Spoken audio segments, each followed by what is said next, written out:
Hello again, Bohdan Nahaylo, the chief editor of Kyiv Post. I'm delighted to have as our guest today Andrey Kurkov. Welcome, Andrey. Andrey, if I should say a few words, is Ukraine's most famous writer currently, translated into over 30 languages. How many is it? 43. 43. Sorry to detract from your achievements. And published in how many countries? It's not important. It is 60, over 60. Over 60 countries. That's a huge achievement for any writer. Congratulations. Thank you. Andrey, war. The West, or at least many countries, know Ukraine now because of the war, perhaps because of Maidan and some of the writing you did after that. How difficult is it to be a writer and at the same time to represent a country at war when you go abroad? I would say that in the last 2 years I practically stopped being a fiction writer. I write only non-fiction articles, I take part in conferences, meetings, I give talks about Ukraine, about the war, and I'm not alone in this mission because a lot of Ukrainian writers are now writing diaries and articles for international press to keep the West and the East informed about what is happening here. Well, in fact, you published a volume of diaries or diary entries after the Maidan of 2013-14. I published a Diary of Invasion as a book collection of my notes from December 21 till July 22. Now the second volume, which is called Our Daily War, is being prepared in London and will be out in July. And I hope there will be no third volume, but if the war is not over, I will continue to write for the media, but also for my diary. Is it difficult? You're appearing abroad constantly. Is it difficult to hold the interest of the public in various capital cities of the world in Ukraine for so long? It's becoming more and more difficult, of course, especially after 7th of October when Hamas attacked Israel. The attention of the world, of many intellectuals also in the US, switched to Israeli-Palestine situation. There are other hot points in the world now with Yemen and Venezuela. So it's becoming more and more difficult to keep this attention to Ukraine. But I think we will do our best, and I will do my best, and I'm trying to write as many articles and as many essays as possible for international media to keep this interest alive. When did you notice that interest in Ukraine was suddenly growing in the outside world? Was this Maidan or the Orange Revolution? Well, what triggered it? Actually, I would say that there are three phases. Orange Revolution was the first, which kept attention of the world for several weeks. Euromaidan was the second trigger, the second reason, but the attention was already a bit lower because people knew that Ukraine is not a quiet country. There is always something boiling inside. And of course, the first months of the full-scale invasion, when Ukrainians showed how they love and ready to defend their country, especially since it was actually existential question. But was 2022, the Russian invasion, would you say that this was the point where the outside world began to recognize Ukraine as a separate entity, culturally, yes, historically, not just part of Russia? You are right, because this was the first time actually people in the West got interested in Ukrainian culture, in Ukrainian history. Before that, they knew the name of the country, Ukraine, and they knew that Ukrainians don't want to be mixed up with Russians. But after 22, a lot of intellectuals in the West started reading books on Ukrainian history, and books like Timothy Snyder's or Anne Applebaum's The Red Hunger or Sergei Plokhy, The Gates of Europe, they became bestsellers only because of the war in Ukraine. Yes, we've been very fortunate that we have such eminent writers and historians, and yourself in that cohort. But what were the main messages you were trying to get across, apart from the suffering, the tragedy, the injustice?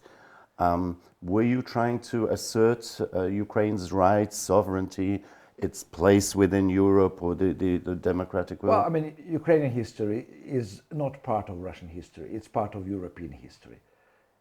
Not many people know that actually the president of Bologna University in 15th century was Giorgio da Leopoli, Yuri from Lviv, who was actually from Drogovic.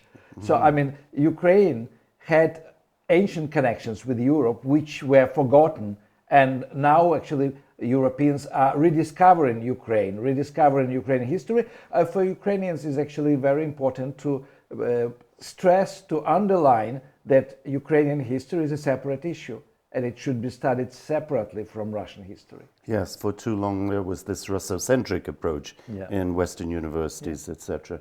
Okay, so, and how were you received? I guess 20 or 30 years ago, if you were saying this, you would be regarded as a nationalist from Ukraine. And now, mainstream Ukrainian? It's mainstream idea. I mean, even in 2014, when I was giving talks about situation in Ukraine, I was verbally attacked in Austria and Italy by the communists and leftist people there, saying that I represent fascists and Ukrainian nationalists. It doesn't happen anymore. And I want to stress that by background you're an ethnic Russian. Yes. And a Ukrainian patriot. Yeah. And I would say a representative of a political nation that's crystallizing or formed in Ukraine. Yes, but what is important to know that in the Soviet time, when somebody said he is Ukrainian or she is Ukrainian, it meant that they are ethnic Ukrainians. After 1991, when Ukraine became the state, Ukrainian means a citizen of Ukraine, and it doesn't matter which origin he or she is.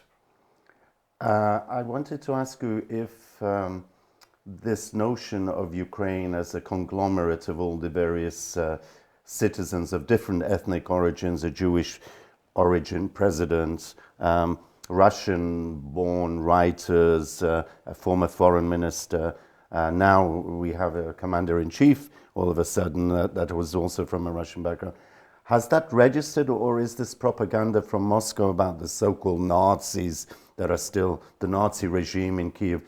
Does that still influence Western thinking to any extent? I think it does. It does. I mean, the Russian propaganda about Ukrainian anti-Semitism actually was quashed and destroyed by the election of President Zelensky, who is ethnic Jew. Yeah. Minister of Defense today is Crimean Tatar, Mr. Umerov. Yes. Which shows that Ukrainian is multicultural state, and Muslims, not only Orthodox Christians or Catholic. Yeah. That's very interesting to note. But coming from a Russian background, we often hear that Russians are mistreated, or this is the narrative from Moscow. Would you say that this remains an issue, or has it been an issue? We're talking to people who don't know, so we need to explain this. Well, it's a complex question, because coming from Russian background, it doesn't mean coming from Russian traditions or Russian culture. I mean, for example, I was never attached to Russian traditions or Russian culture. I was growing as a Kyivite all my life. I was living here, and I was not thinking about myself as ethnic Russian. So this happened. Yes, I was born in Russia. I grew up in Kyiv. My family comes from North Caucasus and from Leningrad region. But we became part of Ukraine. And actually, my books were published until recently in Russian language in Ukraine. Yes. Now it's because of the war. It's different. Now bookshops don't want to sell books in Russian. I understand. And yet many of those dying on the front in the East fighting Russians are Russian speakers or ethnic Russians who are patriots of Ukraine. And somehow this war, would you say, this is my perception at least, has bonded the population, has helped this crystallization of a political nation? I agree with you. I agree with you, because the first volunteers which rushed to the front lines in the beginning of the invasion were from Dnipropetrovsk region and from Lviv region. So Ukrainian-speaking and Russian-speaking enthusiasts, people actually with their mission, who were prepared to give up their lives. I mean, they were fighting together. They are still fighting together on the front line. Now, Andrey, maybe not everybody who's watching know that you've been very active in Ukraine too as president of the PEN Club, the international organization that defends writers and freedom of expression. Not only in Ukraine, you were defending the right of writers to express themselves universally. Have you noticed any problems with freedom of expression in Ukraine during wartime?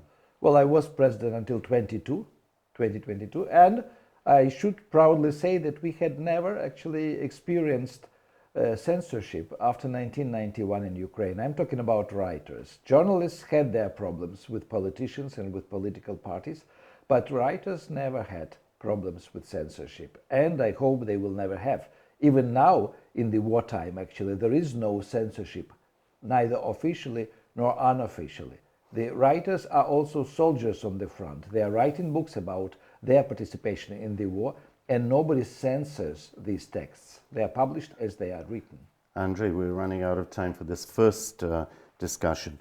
Who do you read from foreign authors? Who are your favorite writers? And has your taste changed because of the war? In the last 5-6 years, my taste did change. I read a lot of nonfiction now instead of fiction. And my favorite writers are Philip Sands, especially his book about Ukraine and about Europe, East-West Street, and Austrian historian and writer Martin Pollack, who writes about his family. He is actually from Nazi background. His parents were Nazis. But he writes also about Ukraine and writes wonderful nonfiction books. What would be your general message to people in the United States, Canada, London watching as a writer? What would you like to say? Keep up your interest in Ukraine, don't give up on us, or what is the message? Read books on Ukrainian history, first of all. Read non-fiction books. I mentioned the authors. There are more authors. I mean, like Martin Pollack, Philip Sands, they are already authors of bestsellers, but there are other authors. And of course, there are new books translated from Ukrainian into English, German, French, published now everywhere in the world. So please keep your interest also for Ukrainian fiction, especially about, I'm talking about books written by the soldiers, writers who are soldiers like Markian Kamish, Artem Chapai, and others. Andrey Kurkov, it's been a pleasure talking to you. Andrey Kurkov, the eminent writer from Ukraine. He's been our guest at Kyiv Post. Bohdan, Nahaylo signing off. Thank you for watching.